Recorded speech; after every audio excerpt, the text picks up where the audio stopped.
अरे भिखारी, तेरी औकात है 500 करोड़ लाने की? तू जानता भी है 500 करोड़ होते क्या है?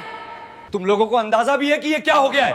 500 करोड़ रुपए गायब हैं। अगर ये पैसा अभी के अभी वापस नहीं आया तो मैं बर्बाद हो जाऊंगा। अगर कोई 500 करोड़ रुपए वापस ले आया तो मैं उसे 10 करोड़ रुपए इनाम दूंगा। सुबह के ठीक 7 बजे थे। शहर अभी पूरी तरह जागा भी नहीं था, लेकिन मेघराज चौक पर कूड़े की गंध और बसों का शोर पहले से मौजूद था। वहीं फुटपाथ के किनारे फटे हुए बोरे के साथ 12 साल का नील झुका हुआ था। वह प्लास्टिक की बोतलें और टूटी तारें चुन रहा था। उसके हाथों पर जमी गंदगी स्थायी लगती थी, जैसे किसी ने उस पर अनदेखा होने की मुहर लगा दी हो। नील बोलता कम था। लोग समझते थे वह डरपोक है या मंदबुद्धि। सच्चाई यह थी कि वह सुनता बहुत था।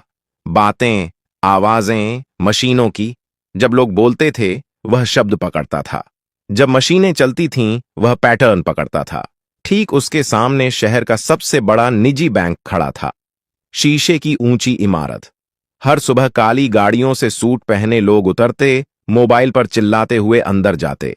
नील को अंदर जाने की इजाजत कभी नहीं मिली थी।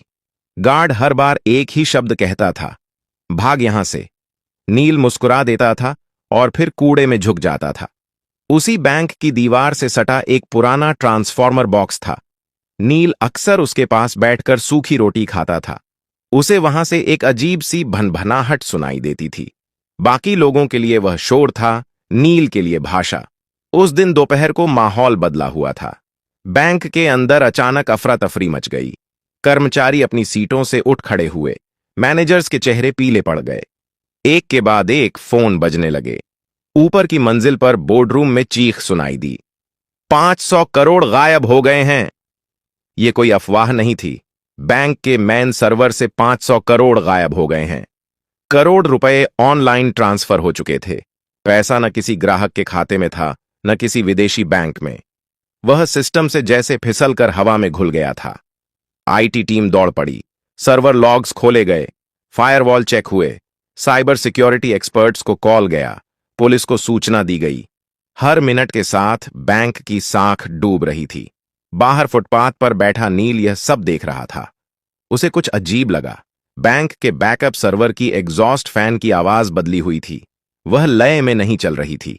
बीच बीच में एक हल्का सा ठहराव था, जैसे कोई सांस रोक रहा हो। नील उठ खड़ा हुआ।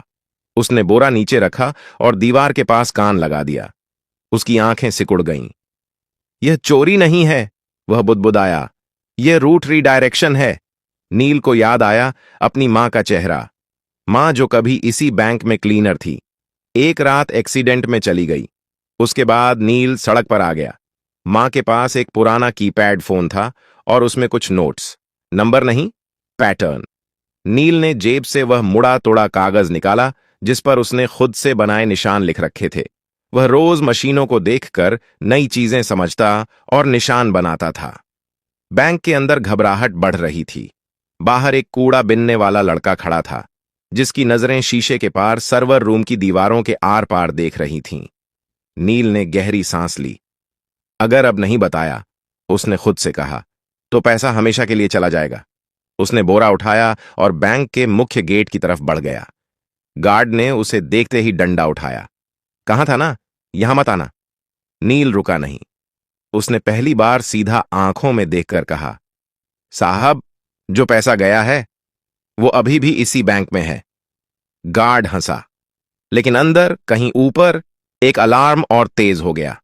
और यहीं से कहानी शुरू होती है। गार्ड की हंसी अभी पूरी भी नहीं हुई थी कि बैंक के अंदर से एक महिला बाहर आई। नीले रंग की साड़ी, गले में आईडी कार्ड और चेहरे पर साफ घबराहट। वह बैंक की senior operations manager Radhika Mehta थी। पिछले 20 मिनट से वह लगातार आईटी टीम और हेड ऑफिस के बीच फंसी हुई थी। उसकी नजर नील पर पड़ी। क्या कहा तुमने? उसकी आवाज सख्त थी, लेकिन आंखों में थकान साफ दिख रही थी। गार्ड ने झट से कहा, मैडम, यह कूड़ा बिनने वाला है, झूठ बोल रहा है। नील ने सिर झुकाया, फिर धीरे से बोला, मैडम, पैसा बाहर नहीं गया। सिस्टम ने खुद रास्ता बदला है। अगर अभी कुछ नहीं किया गया तो 3 घंटे बाद वो पैसा अपने आप मिट जाएगा। यह सुनते ही राधिका का दिल धक से रह गया। तुम्हें कैसे पता? उसने बिना सोचे पूछ लिया। नील ने बैंक की दीवार की तरफ इशारा किया। आपके बैकअप सर्वर का फैन 30 सेकंड में एक बार रुक रहा है। ऐसा तब होता है जब लोड जानबूझकर घुमाया जाता है। यह चोरी नहीं है, यह ट्रैप है। वह बोलते समय न घबरा रहा था न तेज, जैसे यह सब उसके लिए नया नहीं था। राधिका ने एक पल सोचा। अंदर आईटी हेड चिल्ला रहा था कि डेटा फ्लो समझ नहीं आ रहा। पुलिस रास्ते में थी, मीडिया को भनक लगने ही वाली थी। उसने गार्ड को देखा। इसे अंदर आने दो। गार्ड चौंक गया। मैडम, यह, मैंने कहा, अंदर आने दो। नील पहली बार बैंक के अंदर गया। एयर कंडीशन की ठंडी हवा से वह सिहर गया। फर्श इतना चमकदार था कि उसमें अपना गंदा चेहरा देखकर उसे झिझक हुई। लोग उसे घूर रहे थे। कोई फुसफुसाया, ये बच्चा क्या करेगा? नील को इससे फर्क नहीं पड़ा। राधिका उसे सीधे आईटी फ्लोर पर ले गई। वहां 5 लोग 5 लैपटॉप और बड़ी स्क्रीन के सामने खड़े थे। स्क्रीन पर लाल रंग की लाइनें और नंबर भाग रहे थे। आईटी हेड ने गुस्से में कहा, मैडम, अभी समय नहीं है, यह मजाक नहीं है। नील ने स्क्रीन की तरफ देखा और तुरंत बोला, आप लोग गलत लॉक देख रहे हैं, असली रास्ता छुपाया गया है। कमरे में सन्नाटा छा गया। यह बच्चा हमें सिखाएगा? किसी ने तंज कसा। नील पास गया। उसने स्क्रीन के कोने में दिख रहे एक छोटे से टाइम स्टैम्प की तरफ इशारा किया। यह देखिए, हर बार ट्रांजैक्शन से 1 सेकंड पहले टाइम पीछे जा रहा है। यह मैनुअल नहीं हो सकता। आईटी हेड ने झुककर देखा। उसका चेहरा बदल गया। यह तो असंभव है। नील ने पहली बार सिर उठाकर सबको देखा।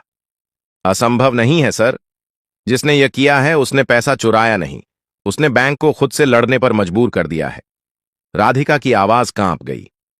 तो पैसा वापस आ सकता है? नील ने हल्की सांस ली। आ सकता है, लेकिन अगर देर हुई तो नहीं। घड़ी की टिक टिक तेज लगने लगी और उसी पल नील ने कहा, मुझे एक कंप्यूटर चाहिए। इंटरनेट नहीं, सिर्फ लोकल एक्सेस। कमरे में कोई बोला नहीं। पहली बार बैंक के सबसे बड़े संकट में सबकी नजरें एक कूड़ा बिनने वाले लड़के पर टिकी थीं। और नील जानता था, अब पीछे हटने का कोई रास्ता नहीं है। कमरे में एक अजीब सा सन्नाटा था। एयर कंडीशनर की ठंडी हवा चल रही थी, लेकिन किसी को ठंड महसूस नहीं हो रही थी। सबकी नजरें नील पर थीं। वह कुर्सी पर बैठा नहीं था, वह खड़ा था, जैसे बैठना उसके लिए फालतू की चीज हो। आईटी हेड ने हिचकिचाते हुए एक सिस्टम उसकी तरफ घुमा दिया। यह लोकल मशीन है, नेटवर्क से कटी हुई। अगर कुछ गलत हुआ तो भी फर्क नहीं पड़ेगा, नील ने बीच में कहा। जो नुकसान होना था वो हो चुका है। उसने कीबोर्ड को ऐसे छुआ जैसे कोई पुराना दोस्त हो। उंगलियां गंदी थीं, लेकिन चलने में झिझक नहीं थी। स्क्रीन पर एक काली विंडो खुली। राधिका ने घड़ी देखी। नील, हमारे पास ज्यादा समय नहीं है। नील ने सिर हिलाया। मुझे पता है। उसने टाइप करना शुरू किया। कोई तेजी नहीं, कोई दिखावा नहीं। हर कमांड सोचकर, जैसे वह पहले ही यह सब कर चुका हो। आईटी टीम स्क्रीन पर उभरते टेक्स्ट को पढ़ने की कोशिश कर रही थी, लेकिन वह उनकी समझ से बाहर था। एक इंजीनियर ने धीरे से कहा, यह तो सिस्टम के अंदर का रास्ता है, यह एक्सेस हमारे पास भी नहीं है। नील बोला नहीं। उसने अगली लाइन डाली। अचानक स्क्रीन पर एक मैप खुला। यह किसी बैंक अकाउंट का नहीं था, यह डेटा के बहाव का नक्शा था। तीर, घुमाव, बंद रास्ते। नील ने एक जगह उंगली रखी। यहीं फंसा है पैसा। लेकिन यहां तो कोई अकाउंट ही नहीं है, आईटी हेड ने कहा। नील ने उसकी तरफ देखा। क्योंकि यह अकाउंट नहीं है, यह एक खाली कमरा है। सिस्टम ने खुद बनाया है। राधिका की आंखें फैल गईं। सिस्टम ने? हां, नील बोला। जब किसी को सिस्टम के दिल तक पहुंचने की कोशिश करते पकड़ लिया जाता है, तो पुराना कोर एक फर्जी रास्ता बना देता है। पैसा उसमें चला जाता है। बाहर से लगता है चोरी हो गई, लेकिन असल में सिस्टम खुद उसे छुपा लेता है। कमरे में किसी ने सांस तक नहीं ली। आईटी हेड ने धीमी आवाज में कहा, लेकिन ऐसा फीचर तो कहीं डॉक्यूमेंटेड नहीं है। नील ने हल्की मुस्कान दी। क्योंकि यह फीचर नहीं है, यह डर है, मशीन का। उसने अगला कमांड डाला। स्क्रीन पर लाल चेतावनी चमकी। वार्निंग, डेटा कोलैप्स इन 17 मिनट्स। राधिका के हाथ कांप गए। इसका मतलब? नील ने कहा, अगर यह कमरा ढह गया तो पैसा किसी का नहीं रहेगा, न चोर का न बैंक का। आईटी टीम में खलबली मच गई। तो जल्दी करो, कोई बोला। नील ने पहली बार गुस्से से सिर उठाया। जल्दी नहीं, सही। उसने अपनी आंखें बंद कीं, कुछ सेकंड के लिए, जैसे दिमाग में कुछ जोड़ रहा हो। उसे याद आया वह पुराना मोबाइल, मां की आवाज, नंबरों के बीच का पैटर्न। चीजें सीधे नहीं चलती, वे घूम कर आती हैं। नील ने टाइप किया। स्क्रीन पर एक नया दरवाजा खुला। आईटी हेड फुसफुसाया। यह तो रिवर्स ट्रैक है, नील बोला। हां, अब पैसा वापस उसी रास्ते से चलेगा जिससे डर आया था। राधिका ने घड़ी देखी। 13 मिनट बाकी थे। नील की उंगलियां फिर चलने लगीं और बाहर बैंक के गेट पर मीडिया की पहली वैन आकर रुक चुकी थी। बाहर कांच के दरवाजों के पार कैमरे चमकने लगे थे। मीडिया को बस एक इशारे का इंतजार था। अंदर आईटी फ्लोर पर तनाव इतना गाढ़ा था कि जैसे हवा भी भारी हो गई हो। राधिका ने धीमी आवाज में कहा, अगर यह गलत दिशा में गया तो सिस्टम हमेशा के लिए लॉक हो सकता है। नील ने स्क्रीन से नजर हटाए बिना जवाब दिया, वह पहले ही लॉक है मैडम, बस फर्क इतना है कि अभी चुप है। उसने एक ग्राफ खोला। नीली और लाल लाइनें एक दूसरे के पीछे दौड़ रही थीं। बीच बीच में एक जगह ऐसी थी जहां लाइनें टूट रही थीं। यहीं से पैसा बाहर दिखाया गया है, नील बोला, लेकिन असल में यहीं से वह वापस लाया जा सकता है। आईटी हेड ने कुर्सी खींचकर पास बैठते हुए कहा, तुम यह सब कैसे जानते हो? नील ने पहली बार सच बोला, मैं मशीनों के पास बड़ा हुआ हूं। जब मां जिंदा थीं, वह रात की शिफ्ट में यहीं सफाई करती थीं। मैं बाहर बैठा रहता था। सर्वर रूम की आवाजें मुझे बातें जैसी लगती थीं। कोई कुछ नहीं बोला। नील ने अगला कमांड डाला। स्क्रीन पर एक नया संदेश उभरा, ऑथोराइजेशन रिक्वायर्ड। राधिका ने राहत की सांस ली। ठीक है, यह सामान्य है, हमारे पास मल्टी लेवल ऑथराइजेशन है। नील ने सिर हिलाया। नहीं मैडम, यह सामान्य नहीं है। क्यों? क्योंकि यह ऑथराइजेशन सिस्टम से नहीं आया, यह उस खाली कमरे से आया है जहां पैसा छुपा है। आईटी हेड का चेहरा सख्त हो गया। मतलब सिस्टम खुद तय कर रहा है कि किस पर भरोसा करे? नील ने धीरे से कहा, हां, और उसे आप पर भरोसा नहीं है। कमरे में एक अजीब चुप्पी छा गई। राधिका ने गहरी सांस ली। तो अब क्या होगा? नील ने अपनी जेब से वह मुड़ा तुड़ा कागज निकाला। उस पर टेढ़े मेढ़े निशान बने थे। अब हमें सिस्टम को याद दिलाना होगा कि यह किसके लिए बना था। उसने एक कोड डाला।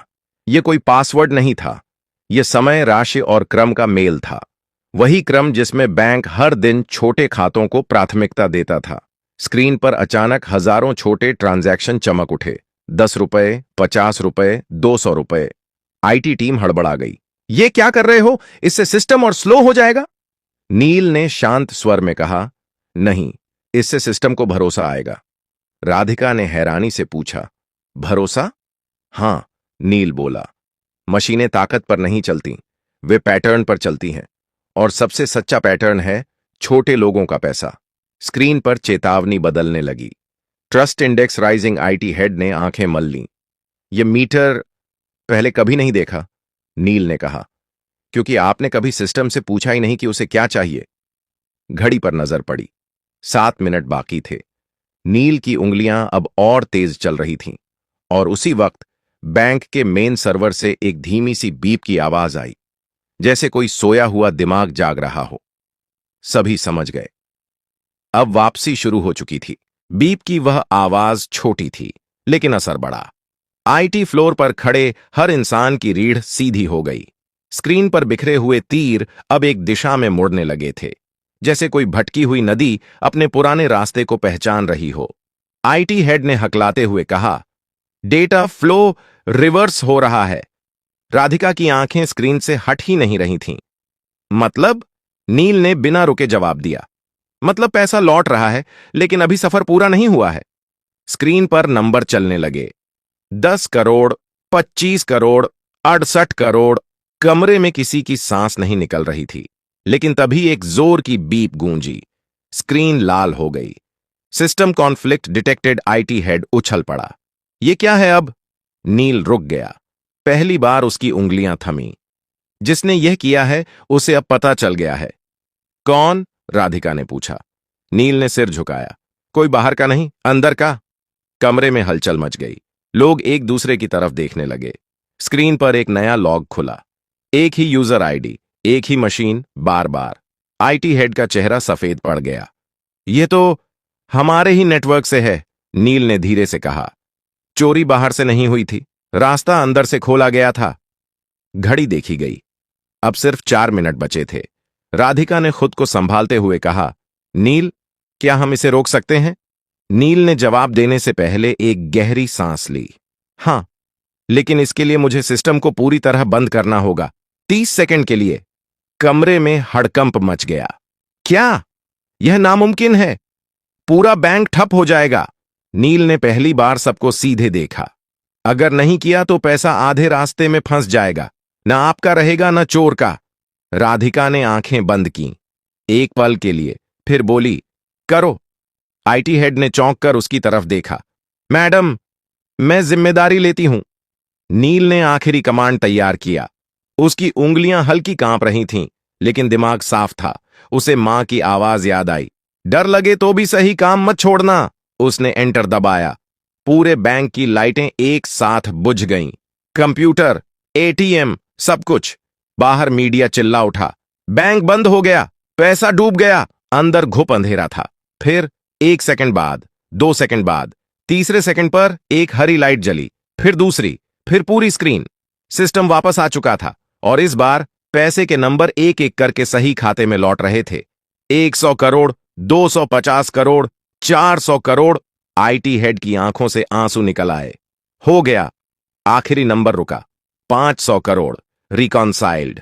कमरे में कोई ताली नहीं बजी, कोई चिल्लाया नहीं। सब बस नील को देख रहे थे। वह कुर्सी से नीचे उतरा, थका हुआ, खामोश। बैंक का पैसा वापस आ चुका था। अब सवाल यह था, यह चोरी किसने की थी और नील सच में कौन था? कमरे में सन्नाटा था, लेकिन यह डर का नहीं था। यह उस पल का सन्नाटा था जब इंसान समझ जाता है कि अब कहानी बदल चुकी है। स्क्रीन पर हरे रंग की लाइनें स्थिर हो चुकी थीं। 500 करोड़ पूरी तरह बैंक के खातों में लौट चुके थे। सिस्टम नॉर्मल दिखा रहा था, लेकिन लोगों के चेहरे अभी भी जमे हुए थे। राधिका ने धीमी आवाज में कहा, नील, तुमने बैंक को बचा लिया। नील ने कोई जवाब नहीं दिया। वह स्क्रीन को देख रहा था, जैसे किसी और चीज की तलाश में हो। आईटी हेड ने राहत की सांस लेते हुए कहा, हमें तुरंत यह पता लगाना होगा कि अंदर से यह किसने किया। नील ने गर्दन हिलाई। सिस्टम खुद बता देगा। कैसे? किसी ने पूछा। नील ने एक आखिरी लॉग खोला। यह आम यूजर लॉग नहीं था।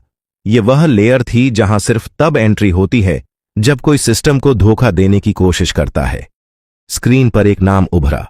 कोई टेक्निकल कोड नहीं, कोई फर्जी आईडी नहीं, एक साफ नाम, बैंक के डिप्टी टेक्नोलॉजी डायरेक्टर का। कमरे में जैसे हवा निकल गई।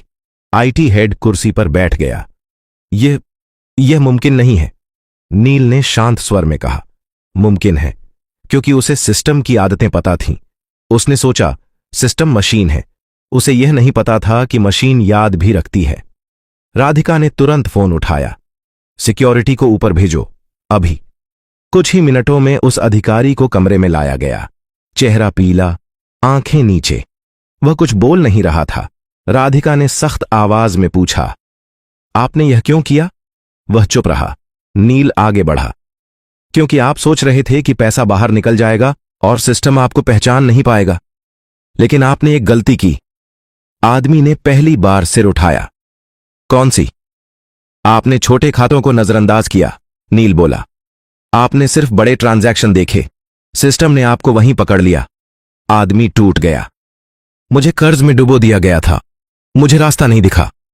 राधिका ने सिक्योरिटी को इशारा किया, ले जाइए। जब वह बाहर गया तो किसी ने राहत की सांस ली, किसी ने शर्म की। नील अब दरवाजे की तरफ बढ़ने लगा। राधिका ने चौंक कर कहा, रुको, तुम कहां जा रहे हो? नील रुका।